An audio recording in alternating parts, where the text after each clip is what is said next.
तो इस वीडियो के माध्यम से हम कुछ हमारे समस्याओं पर चर्चा करेंगे, लेकिन उसके पहले थोड़ी सी चर्चा कर लेते हैं एग्ज़ाम के पहले की। क्लास 10th का जो मैथ का पेपर हुआ था उसके पहले हमारी वीडियो आई थी, उसके बाद ये अब वीडियो आ रही है।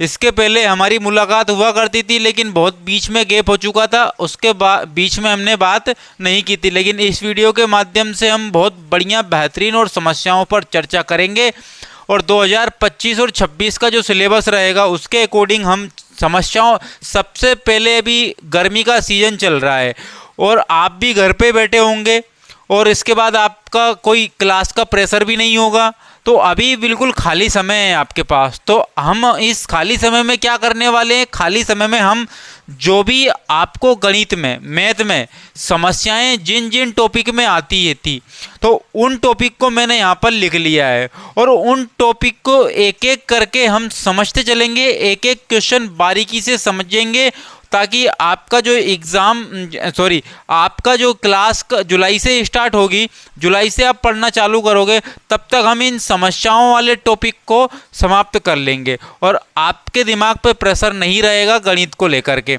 तो हम इस वीडियो के माध्यम से कौन कौन सी समस्याओं पर चर्चा करेंगे, ये क्लास 10th के 90% स्टूडेंट की समस्याएं हैं ये टॉपिक। तो कितने टॉपिक हो गए, 1 2 3 4 5 6 टॉपिक हो गए।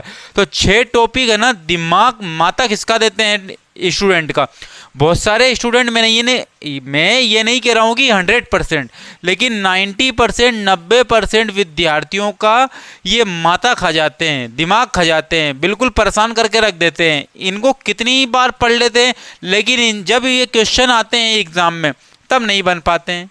तो ये सही बोल रहा हूँ ना मैं? तो आप बोलोगे जी हाँ सही बोल रहा हो, ये टॉपिक ही ऐसे हैं, और टॉपिक तो हम बना लेते हैं, लेकिन ये टॉपिक बड़ी समस्या उत्पन्न करते हैं।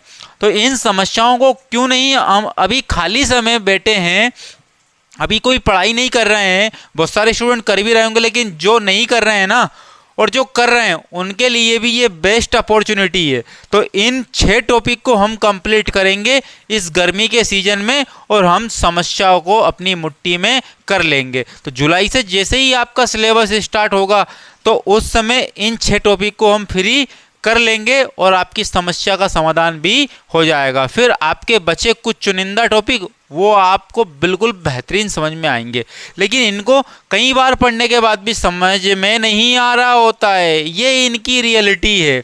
तो रियलिटी में क्यों नहीं हम इन पर चर्चा कर लेते, लेकिन जबकि ये है टफ टॉपिक नहीं है, टफ टॉपिक नहीं है। अगर 100% कॉन्सेंट्रेट के साथ में अगर आपने इन टॉपिक को देखा है तो समस्या नहीं है, बहुत मज़े देते हैं, बहुत रोमांच उत्पन्न कर देते हैं, दिमाग को एक नई दिशा प्रदान करते हैं, सोचने की क्षमता बढ़ाते हैं। कौन? ये टॉपिक। तो कौन कौन से हैं? त्रिभुज। अब त्रिभुज में क्या है? त्रिभुज की समरूपता। त्रिभुज की समरूपता आपकी 10th क्लास में है, वो समस्या देती है आपको। उसके बाद में त्रिकोणमिति, ये बिल्कुल नाक में दम करके रखती है त्रिकोणमिति, लेकिन है बहुत आसान। अगर आपको टेबल याद है ना, तो बिल्कुल ही आसान है। हम समस्या का इतना समाधान कर देंगे, इतना समाधान कर देंगे कि आपको समस्या ही नहीं बचेगी, और समस्या नहीं बचेगी तो माथा खराब नहीं होगा, और माथा खराब नहीं होता है ना, प्रेशर नहीं रहता है ना, तो पढ़ने में बहुत मज़े आते हैं। उसके बाद त्रिकोणमिति के अनुप्रयोग। त्रिकोणमिति के अनुप्रयोग कहाँ होते हैं? बड़े बड़े पुल बनाने में, मीनारों की ऊंचाई ज्ञात करने में, ब्रिज बनाने में, तो इनका प्रयोग होता है। क्षेत्रफल और आयतन। क्षेत्रफल और आयतन, त्रिभुज का क्षेत्रफल तो ये इसमें पढ़ ही लिया। हम इसमें देखेंगे शंकु का क्षेत्रफल, पृष्ठीय क्षेत्रफल, संपूर्ण पृष्ठीय क्षेत्रफल, बेलन का संपूर्ण पृष्ठीय क्षेत्रफल या पृष्ठीय क्षेत्रफल, वक्र पृष्ठ का क्षेत्रफल। उसके बाद में शंकु हो गया, गोला हो गया, फिर क्या आएगा? गोला। तो गोले का वक्र पृष्ठ का क्षेत्रफल, संपूर्ण पृष्ठ का क्षेत्रफल और आयतन। तो ये क्षेत्रफल और आयतन हम कंप्लीट करेंगे। उसके बाद सांख्यिकी। अब सांख्यिकी में नॉर्मल जो माध्य तो समझ में आ जाता है, माध्य तो समझ में आ जाता है, लेकिन समस्या कहाँ आती है? माध्यिका में आती है। कहाँ आती है? माध्यिका में आती है।